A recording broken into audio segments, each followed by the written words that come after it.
What's up, y'all? Shuffle. We're doing some more Butcher Circus. These are my first couple Apprentice matches, and I end up winning all three. I only have two to show you, but even the first one here is going to be kind of quick, and I just want to talk about some of the things that seem to be working, at least in the Novice Apprentice metagame right now, which is where probably most of us are at, and that is movement is very powerful. So I'm going to break down these matches. I'm going to talk about what works. I'm going to talk about what I'm thinking is going to work or what the future might be. Who knows? We're just making predictions. But yeah, just going over the mindsets, trying to analyze my mistakes, their mistakes, what they did right, stuff like that. So this first person is, I think, the first time I've seen a Bounty Hunter. And Bounty Hunter seems solid. But right now I think the best three characters are actually the Flagellant, the Shield Breaker, and the Occultist. The reason being, the Flagellant is at his strongest when he's dying, and you have to kill him in this mode. Like, you're not getting away from it. So that lets him activate all of his low health effects, all of his other cool things, like when he hits 0 hit points, he heals everyone. I don't think he has the stun on death, which is kind of crappy, but I see why. It'd be too broken. Everyone would just have a Flagellant and you just suicide him. Also, I think going first is very powerful. I've had people disagree with me, and it's fine if they do, but I just think that being able to set up and dictate the next few turns is just important. The only time going first is bad is if you don't really have a setup strategy and you miss like 2 attacks. Then going first is pretty crappy. But otherwise, going first seems pretty strong, and at some point it does flip sides, but I can't remember when exactly that is. I don't think it's an exact number. Like, I've seen it at round 10, I've seen it at round 6, I thought. So, movement is very powerful. That's why we have both the Shield Breaker and the Occultist. Also, the Shield Breaker to guard break is very nice. And the team that I'm using is pretty resistant to movement. It's not immune. I think that's a little harder to build, and it's also kind of a niche strategy. But we have the Crusader with Holy Lance and heal. The Rally the Flame is really good. So that lets him heal and move around in the back. And then when he gets up front, I just have Stunning Blow because I think that's way better than Smite, unless Smite was renamed in this. But it's still the same, just like hit them kind of move. The Occultist can use most of his moves from any rank, which is nice. And then the Abomination, if he's not in rank 4, which is the very back spot, he can transform and slam, so that gets him out of there. So for the most part, we're pretty movement resisted because movement is very dangerous. I like healers that can heal from any spot. I think the Vestal is just too easy to exploit. Like, even if you give her the movement resist thing, like, you still have a 50 to 70% chance to move her. And if you just hit it, it's game over. Like, you hit 2 back to back, she's done. I very rarely lose fights where I get 2 movement things on the Occultist. Or not the Occultist, the Vestal.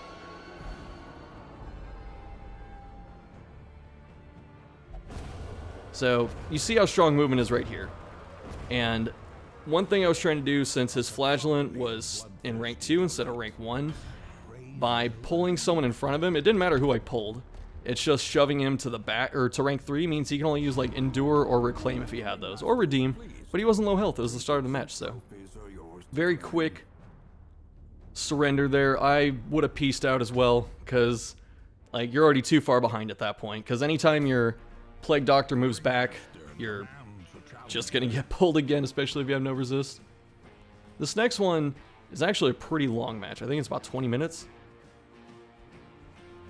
So there's a lot to dissect here. I thought about adding another match to this, but then I was like, I don't want the video to be super long. I think just being able to dissect a really long game is good. It's gonna really show how to plan and those kinds of things, and really considering all the ins and outs. So I think that's a really sick banner on their part. I'm a little jealous. I just picked the most ridiculous thing I could think of, which was a Shambler head on a collector coat. And so this team, at first I wasn't that worried when I saw it. And again, I always go second. Like, I feel like Crip talking about Hearthstone because I'm always going second. I think no joke, I've only gone first maybe 2 times out of like 20 games or something. It's ridiculous. My win rate's okay. It's like a little over 50%, might be like 55. I haven't crunched it, but you know, it's doing okay right now. And Man-at-Arms going first, I like this a lot. Bolster, just get set up, right? This is what I'm talking about. You go first, you set up, and pretty much I'm answering, you know, this setup maneuver. Like, I get 15 dodge for going second, he gets 10 dodge for bolstering. And so that was a good crit because the Vestal has the movement resist trinket. And you have to think about it like this too. If I'm using movement skills, I'm only trading one of my 4 skills. If they're using movement resist and I still move them, they're losing a trinket slot. It's very powerful, so it's usually very efficient to have movement skills.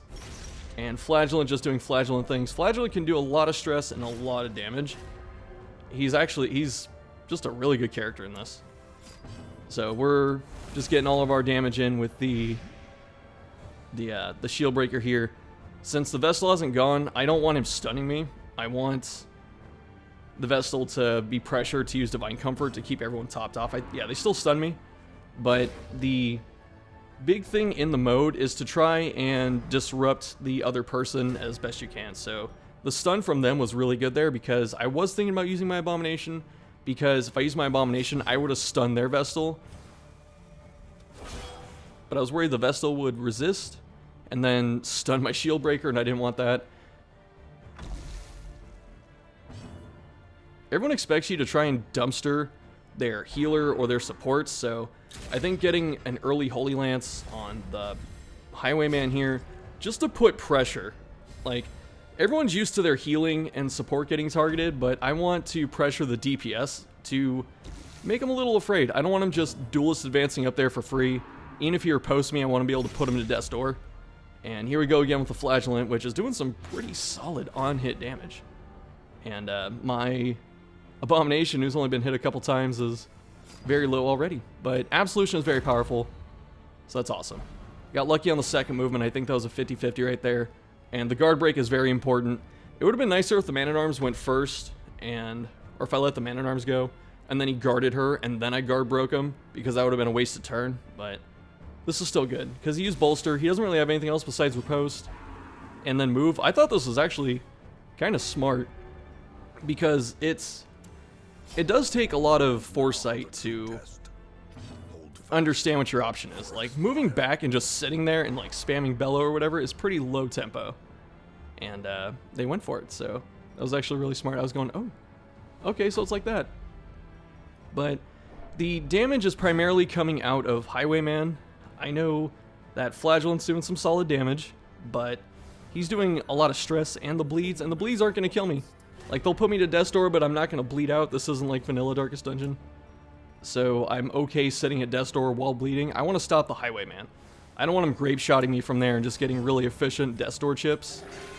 And I get really lucky with these Occultist heals for at least the first bit, because I swear to me mum, if you watched my early games, I was rolling 2, I was rolling 4, I was bleeding myself. It was terrible, and I think I get a 0 bleed in this one here. So I could have put the Highwayman to death's door. I probably should have, just because that way,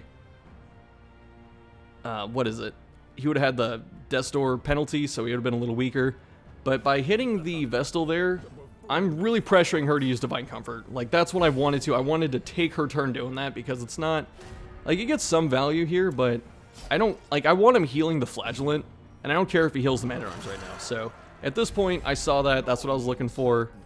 And now I can knock the Flagellant all the way in the back, and he's pretty messed up there.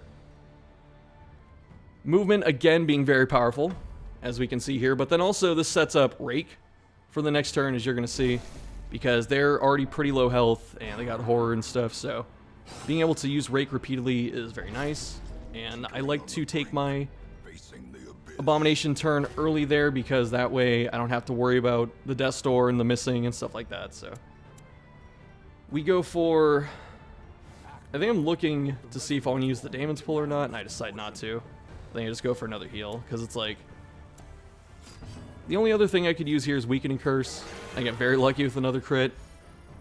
Well, I think that's the first crit. The other one wasn't. It was just a really high heal. So these 2 opening heals did carry me pretty far. I'm not even going to pretend that the RNG wasn't on my side, but there is some negative RNG that goes against me. That's just Darkest Dungeon.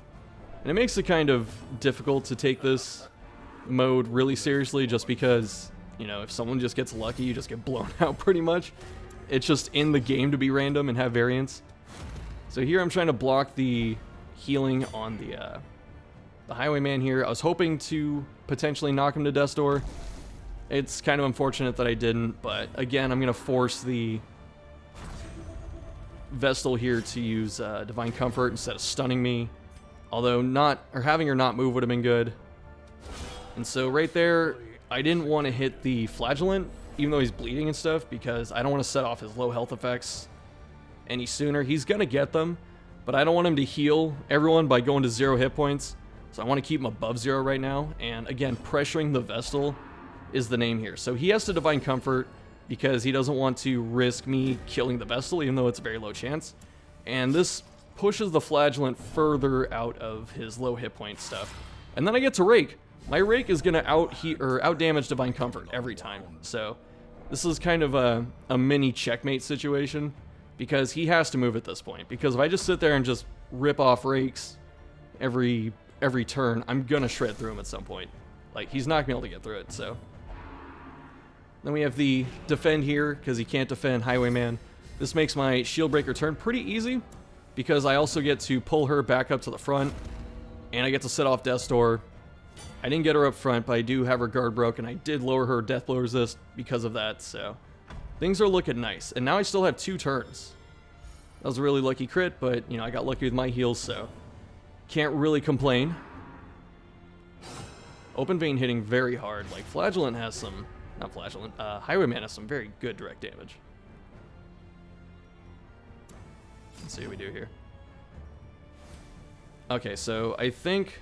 Yeah, because we could use the Daemon's Pull, but this is to afflict the Vestal, which is the smartest move I could have done here. Like, I could have healed my Abomination, but he's in no danger. He's going to bleed and go down to 0 probably, but you're going to see here that this was the right call. Because I want that Affliction, I want to disrupt the Vestal. Like, this, she's pretty much out of the fight. She's almost dead, she's afflicted, it's turn 4, she's in the wrong spot. And then you see here, Redeem gets blocked. Then Reclaim. Reclaim is a much less efficient heal in this case. I just get to tap her again. I'm just trying to lower that death blow resist. So you can't get mad at me for my heals being good because this Vestal has survived 3 hits, I believe. She's down to 30% death blow resist. So anytime you hit someone at 0, you know, if they're on Death's Door, it lowers the resist by 15. So it's very powerful. So that's how you kill people. You have to just kind of chip them down. That was lucky getting the second block on Redeem. I was expecting 1, not 2. So I actually would have redeemed the Highwayman here.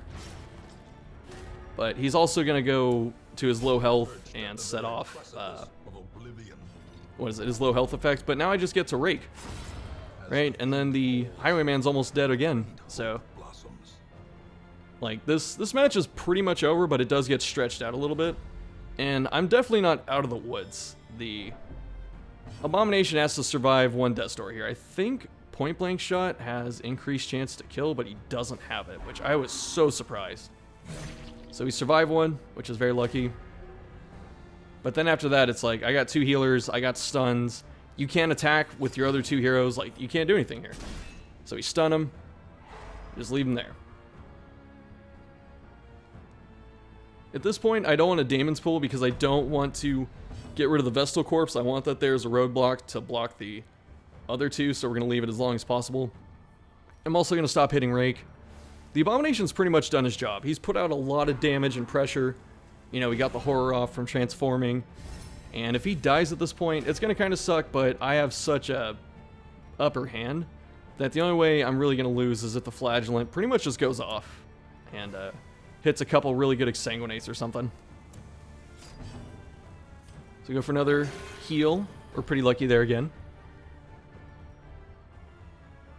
I think if the Occultist wasn't rolling so well, this would be a much different game. I usually don't like to heal with the Occultist on this team, actually. I like to heal with the Crusader, because I just want people off Death's Door. And I'd rather have the Crusader using Weakening Curse to lower the damage coming in and stressing the people out. Pier's very good against the guarding Man-at-Arms. It doesn't matter if he has, you know, plus 60% protection, you're just going straight through it. And so he definitely needs to redeem here, which I'm surprised he took that turn, but I think he wants to get the Flagellant down to 0 to set off the heal before he uses redeem here. And I can use this since he's guarding to hit the Man-at-Arms in the back, but I think I decide against it. I think I transform back. I'm just looking at my other heroes. And then the clock is pretty obnoxious. If you ever played Hearthstone and like you're on the rope timer and you have to wait for all the animations and stuff, like you have to wait for the affliction, the transformation, the stress thing. Like I am mashing absolution or whatever it is right there because I'm trying to get it off. Like losing your turn sucks. Like I've lost games by accidentally losing by turns. Another good heal on the Highwayman, but it's pretty much over at this point. But you see here he has Redeem. Very good move. I think this should be on every Flagellant build. I think the Flagellant can almost fit on any team, just because he has access to so much healing output. But yeah, this is like where I want to be. His two people in the back are in about the worst spots they can be, and I can keep stunning this Highwayman with like two different people. And the Occultist is probably the most vulnerable member on my team, and the Occultist is just not getting hit. So if your Occultist can just sit there and cast, he's really powerful. And so here, since he's guarding the Highwayman, I'm just going to afflict the Flagellant and try and knock down his damage a little bit. And since Weakening Curse also does damage, I do have a chance to kill him if he's at 0 for the death blow. Flagellant does have higher than average death blow as well, so you really have to hit him like 1 or 2 extra times to take him down. And then when you do, he's always, you know, getting his low health effects. Since he took the guard off the, what is it, the Highwayman there, Impale, that was another chance to kill the Flagellant. So like I forgot to mention it while I was talking, but I swear that was the 4D chess. I was saying to myself, if he guards the Flagellant, I get Impale, and then I get another chance to kill him. I think Flagellant's down to 50% at this point, chance to die. Those Open Veins are hitting pretty hard. I think it's a really good move in this mode. The Abomination's dazed. Abomination's just chilling though. I think the Abomination has the finisher item, because I just don't expect people to kill the Abomination first. Some people have, and it's been weird, but it's usually a smart thing to do. Because if you see someone that has a finisher, it's usually they don't expect you to try and, you know, focus fire that person, so taking them out really makes it harder for them to kill you.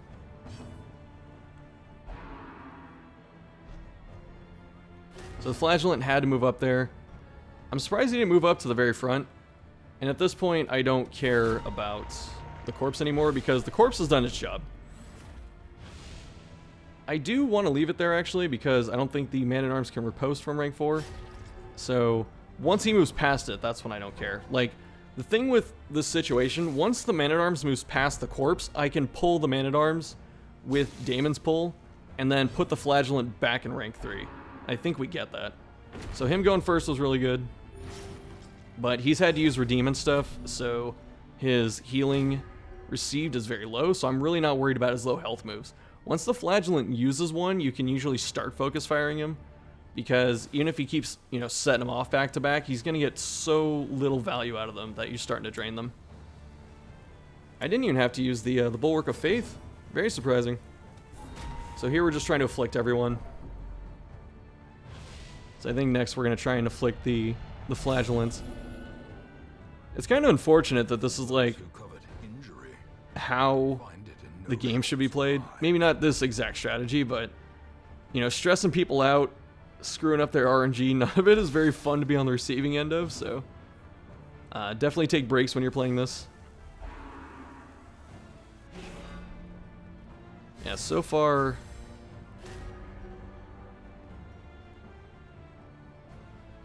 you know, I forgot what I was going to say. I was going to talk about, I think, some of the class synergies. I think Man-at-Arms and Antiquarian is very strong right now because you get Bolster and the Vapors. And Antiquarian is a very strong healer in this mode with how her group heal works now, because she doesn't have that in the base game.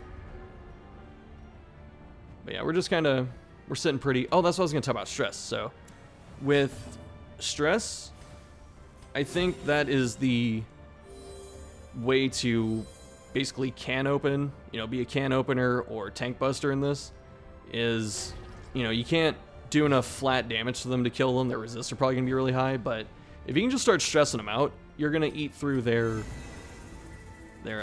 setup, or like their strategy. So once someone passes a turn or uses the wrong ability because they're afflicted, like, things start falling apart. So it's kind of tough to justify using big, comprehensive team strategies. Like, the characters on my team right here work together, but what I'm talking about is a mark team, for instance. I think that'd be very hard to run successfully.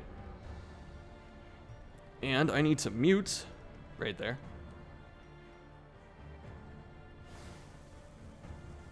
Sorry about that. Yeah, the stress, it gets you through these tanks pretty efficiently. There it is, the 0 heal bleed. And stressing them out is just mega helpful. I'm a little distracted because of the message I just got, I'm sorry. But the shield breaker, the reason I blocked right there is because she was low but not at death's door. And this will stop her from going to death's door unless she bleeds out, which I can't remember what her bleed stack is right now. But blocking those hits means I'm not dying to death's door, because you're not able to kill people with damage over time. So you can't bleed someone out, you can't kill them with blight, you have to direct hit them. Because otherwise I think damage over time would be too powerful. You just lay it on everyone and then just laugh. Like, you'd lay it on everyone, pull the vessel to the front, and then the game's over. Yeah, in this case, you know, my shield breaker, who got a very lucky dodge, my shield breaker is basically at like 1,000 hit points. It doesn't matter right now. And then also I have another heal coming up. Since I have another heal coming up here, I think that was a back-to-back stun. Maybe it wasn't, but I think I get a back-to-back stun on this this highwayman, which is pretty unfortunate. So, unfortunate for the opponents. And so again, we're going to... Actually, no. I did block here just to keep myself alive. I had 1 block left, but he will have 2 turns. And I think this is just the best answer to it. Like, I could have waited and then waited for him to hit me and then did it, but I want to impale next turn. Like, I don't want to spend that turn blocking. So this was just a really decided preemptive measure. And then he's guarding anyway. And this is the second time this player's done this. Like, they guard when I have impale queued up. And you're not going to guard impale. Like, I'm just going to knock him to death's door here. You got that heal off, but we're stacking blight. It would be nice if we hit the highwayman, not the highwayman, the man-at-arms, but the highwayman at arms. Yeah, so this highwayman is pretty much a time bomb, because he's stunned, he's afflicted, he's stressed out. Like, I can just keep hitting him with weakening curse. My occultist is having the easiest match of his entire life right now. Every other game I've been playing, for the most part, everyone just focus fires my occultist. He gets pulled up to rank 1, punctured so he's guard broken, then he gets stunned and just killed. And it feels so bad, man. Yeah, this was all done because of movement. You know, this is a long grind out game, but that second dodge was very lucky. So, like I said, we did get some luck. I'm not even going to deny it, but I would like to imagine that... Oh yeah, we get another chance to deathblow here, because we have that mid-range cleave. So that was yeah, that was also planned. Let's say definitely planned. It was also planned. We're just looking good. Like, I have blocks up, so I don't care about the bleed. And it's actually an okay strategy to get your blocks up and then let the bleed run out, so you're not taking ridiculous damage for bleeding. Or, like, if you heal and then bleed back down. So I think the bleed's at 3 damage at this point. I think I check it. I must have checked it earlier, because I remember checking it. I checked it there. Should have checked it first. What are you doing, Shuffle? I think the flagellant's pretty much gone. I think this is the double stun. Yeah. So, I said it preemptively because I saw myself on stunning blow, but that was unfortunate. But he got to 1 hit point, so it could have been worse. And so I don't want to hit him again until his turn has come up, so he can bleed out down to 0. But this is over.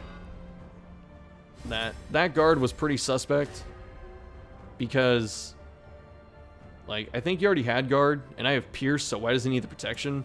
Like, that should have been a riposte. And then I finally get him. Yeah, like, just baiting him into guarding people, breaking those guards, and this Highwayman got, like, 4 turns. I want to say, I think he got moved to a bad spot, and then he got, like, a couple open veins, and then he just kept getting stunned. So, it takes me a minute to decide my next move, and I wasn't trying to stall this dude out to be a jerk. But yeah, so, those are the matches. Made it to Apprentice 2, woohoo.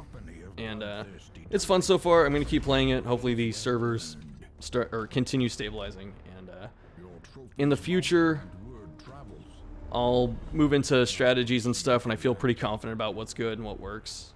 And we'll do a tier list at some point because that's apparently where most of my subscribers came from. But if you want an early tier list thing, I would say, well, the video's about to run out, but I would say the Flagellant, Shieldbreaker, and Occultist are all up there. Crusader's solid. Plague Doctor's solid. Man-at-Arms is really good. So those would be like the A tiers. And the ones that have been underperforming so far, I think Hellion, surprisingly. Grave Robber. Like, I like Grave Robber a lot. I played her my first few matches, and I just didn't feel it with her. And then the Mark characters, like Houndmaster, hasn't been performing very well for myself. I haven't seen anyone really perform well with him. But, you know, I'm sure everyone's mileages are varying, so yeah. If you like this kind of stuff, I'll keep doing it. Subscribe and all that garbage. Join Discord. Come talk to me. Come talk to other people. And we're setting up, or we have a little spot to set up games if you want to play people. And in the meantime, if you want regular Darkest Dungeon, I have a Let's Play and some guides and stuff. And then also I have a modded Let's Play. So if you want to check that out, go ahead and check that out. Anyway, thanks for watching. Stay tuned for more stuff. And I'll see you later.